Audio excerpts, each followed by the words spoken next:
ના દંભ ના પાખંડ વાત કરીશું હૃદય નીચોવીને. મિત્રો, મારો જે બલ્બ છે વધુ પ્રકાશ આપતો એ અચાનક કામ કરતો બંધ થઈ ગયો છે. એટલે મને લાગે છે કે ઓછો પ્રકાશ છે, પણ મારા હિસાબે શબ્દોનો, વિચારોનો, લાગણીઓનો, સંવેદનાઓનો જે પ્રકાશ છે ને એ જ્યાં સુધી બરકરાર છે ત્યાં સુધી વિડીયો બનાવતા રહેવા જોઈએ. ઘડીભર એવું થયું હતું કે સાંજે શૂટ કરીશ અથવા તો કાલે, પણ પછી એવું થયું કે ના, આ ચેનલ હું જે વાતો કરું છું એના માટે છે. નદંપના પાખંડ વાત કરીશું હૃદય નીચોવીને. તો હૃદય નીચોવવા માટે મને એવું લાગે છે કે પિત્તરના પ્રકાશની વધુ જરૂર છે. તો ઓછા પ્રકાશમાં વિડીયો શૂટ કરી રહ્યો છું, માફ કરી દેજો, પણ મારા મતે તમને મને સાંભળવો ગમે છે અને એ પ્રક્રિયા બંધ ન થવી જોઈએ. તો વહાલા મિત્રો, આજે વાત કરવી છે કે કઈ રીતે આપણા દુઃખનું કારણ હંમેશા આપણા પોતિકા લોકો જ બને. આપણી આસપાસ સ્વજનના રૂપે, પિતરાઈ ભાઈઓના રૂપે, કઝિન્સના રૂપે, સિબલિંગ્સના રૂપે જે લોકો હોય એ જ આપણા દુઃખનું કારણ બને છે. તો એવું એટલા માટે થાય છે મિત્રો કે દરેક મનુષ્ય એક જેવો જ હોય છે. એક જેવો મતલબ શ્રીમદ ભગવદ્ ગીતામાં કહેવામાં આવે છે ને કે ભાઈ સતો, રજો અને તમો 3 પ્રકારની પ્રકૃતિવાળા મનુષ્ય હોય. ચાહે તમે આફ્રિકાના કાળા લોકો હોય, જાપાનના હોય, ભૂરિયા હોય, બધામાં સતો, રજો અને તમોનું જ મિશ્રણ હોય. હા, એ તો વ્યવસ્થા અને લાઈફસ્ટાઈલને લઈને થોડા અલગ લાગે, પણ જે મૂળ માનવીય ભાવ છે એ બધામાં એક જ જેવો હોય છે. તો આજે મારે વાત કરવી છે કે આપણા જ લોકો કેમ દુઃખનું કારણ બને છે. તો મિત્રો, આપણે હંમેશા એમની સાથે મોહ આસક્તિથી જોડાવી છે. દુઃખનું એવું છે કે મારા પાડોશમાં કોઈ રહે છે પણ મારે અટેચમેન્ટ નથી, મારે એમની સાથે બિલકુલ જોડાણ નથી, તો એ મને દુઃખ ન આપી શકે.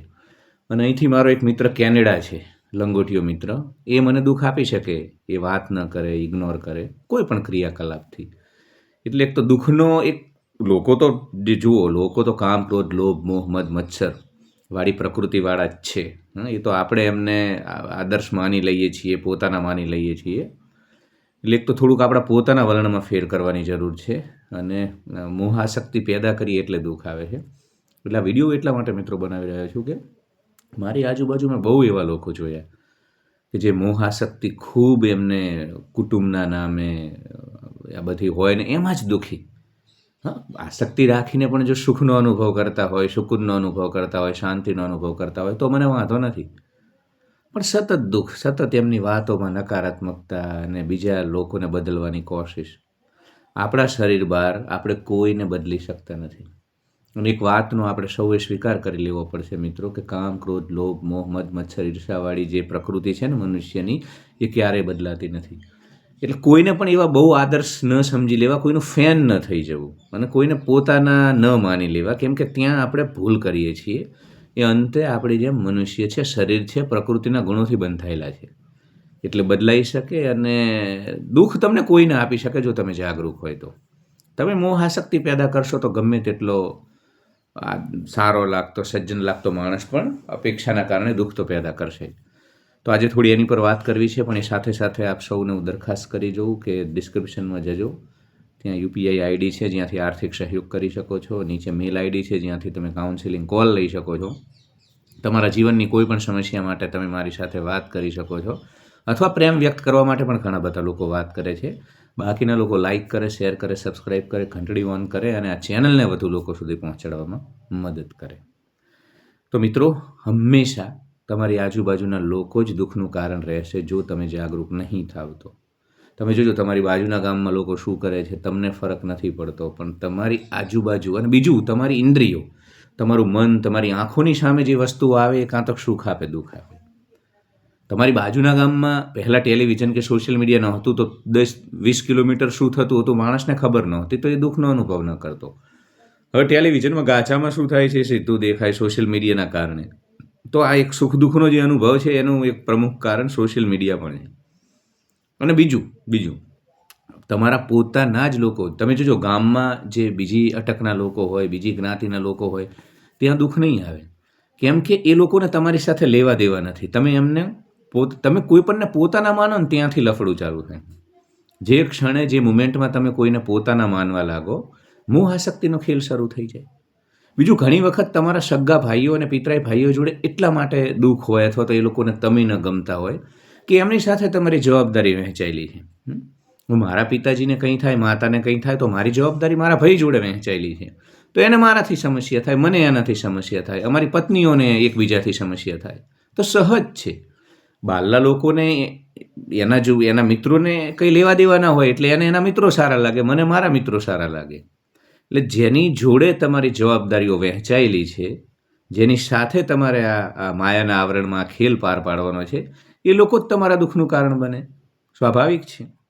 બીજું, આપણી પ્રકૃતિ એવી છે. હા, ઉત્ક્રાંતિમાં હજારો વર્ષો સુધી આપણે જંગલમાં રહ્યા ને એટલે એક કામ, ક્રોધ, લોભ, મોહ, મત્સર છે ને આપણી સિસ્ટમનો ભાગ છે. એટલે આપણી આજુબાજુ કોઈ ગાડી લાવે તો લોકોની ઈર્ષા થાય. જો કે એ તો નાના લોકો હોય, બાકી જે વિશાળ હૃદયનો હોય, જાગી જયેલો હોય એને તો કોઈ હેલિકોપ્ટર ઉડાડે ફેર ન પડે. પણ હું માયાના આવરણમાં રહેલા લોકોની વાત કરું છું. તો આપણી આજુબાજુના લોકો છે ને એમને અદાણી અંબાણીને કરોડો રૂપિયાનો નફો થાય તો વાંધો નથી હોતો. પણ તમને એટલે એક તમે એવું ન સમજવું કે બધા જ તમને પ્રેમ કરશે, બધા જ તમારી સફળતાથી. તેજો દ્વેષ કરીને એક શબ્દ છે. તેજો દ્વેષ એટલે તમે કોઈનું કશું નથી બગાડ્યું. તમે તેજસ્વી છો, તમે ખુશ છો, તમારા ચહેરા ઉપર તાજગી છે, તમારા ચહેરા ઉપર હજારો સૂર્ય જેવું તેજ છે, તો એની પણ લોકો ઈર્ષા કરે. તમારા સારા દેખાવની ઈર્ષા કરે. કોલેજમાં, સ્કૂલમાં સારો હેન્ડસમ દેખાતો છોકરો બિચારો ગુંડા જેવા જે પેલા અસામાજિક છોકરાઓ હોય એનો ભોગ બને જ છે. એ લોકોના વર્તનનો, ટોક્સિક બિહેવિયર પેટર્નનો. કેમ કે ઘણી વખત તમે કોઈનું કશી નથી બગાડ્યું, પણ તમે તેજસ્વી છો, તમે મજબૂત છો, તમે સુહામણા છો, નમણા છો, સુંદર છો, આકર્ષક દેહ સૌષ્ઠવ છે. તો આ બધું પણ તમારા માટે મુસીબતનું કારણ બનતું હોય છે.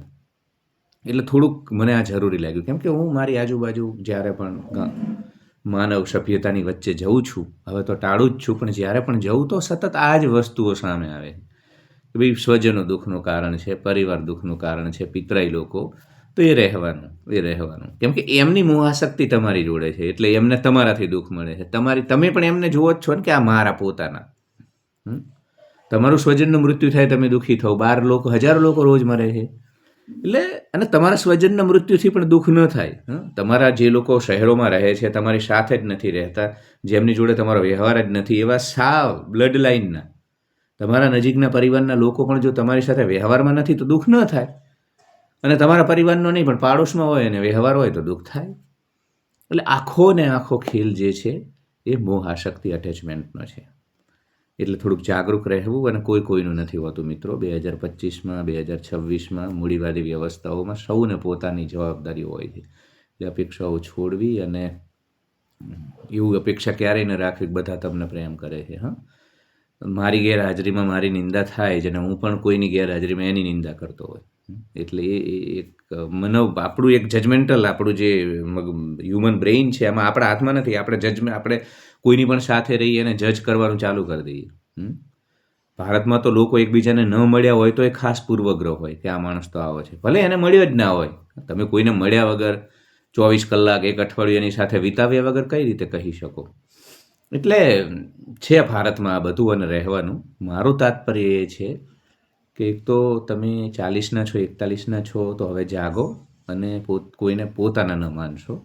કોઈ પોતાનું હોતું નથી. કેમ કે મૂડીવાદી, બાજારવાદી વ્યવસ્થાઓમાં 99% લોકો પૈસા અને એની આધારિત જે વ્યવસ્થાઓ છે એનાથી અંજાયેલા છે. એટલે એ બધું હશે તો તમને તો કોઈ પોતાનું નથી માનતું, પણ એ બધું સંસાધનો, ધન હશે તો તમારી સાથે જોડાશે, તમને એવો ભ્રમ પેદા કરશે કે તમારા છે, બાકી કોઈ તમારું નથી.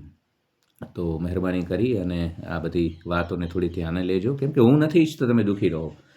નાનકડું ક્ષણભંગુર જીવન તમને જે પરમાત્માએ આપ્યું છે એવું બિલકુલ નથી ઈચ્છતો કે તમે દુઃખી રહો. અહીંયા જીવનને ઉત્સવ બનાવીને ખુશીથી, આનંદથી જીવો અને દુઃખ ઓછા થાય એટલા માટે આજનો વિડીયો છે. અને એક સમય પછી તમારા પિતરાઈ ભાઈ હોય, સગા ભાઈ હોય, બહેન હોય, દરેકની પોતાની માયાનું આવરણ, પોતાની જવાબદારીઓ, એમનો માળો હોય કુટુંબનો, એમના સંતાનો. એટલે એ તમારાથી તો નિશ્ચિત દૂર જવાના જ છે. એટલે આ બધું જેટલું જ વહેલા આપણે જાગૃત બની જઈશું એમ ભોરિયા જેવા, ગોરા લોકો જેવા, લાલ ટમાટા જેવા રહીશું. નહીં તો આ બધા દુઃખનો કોઈ અંત છે નહીં. એટલે ખાસ આજનો વિડીયો હું તમારા માટે લઈને આવ્યો. વધુ લોકો સુધી પહોંચાડજો મિત્રો. ચેનલમાં થોડાક વધુ સબસ્ક્રાઈબર થશે, પરિવાર મોટો થશે તો રેગ્યુલર પણ કન્ટેન્ટ અપડેટ અપલોડ કરતા રહીશું. તો સહયોગ કરજો. Love you all. Like, share and subscribe and hype my video and comment. Thank you so much.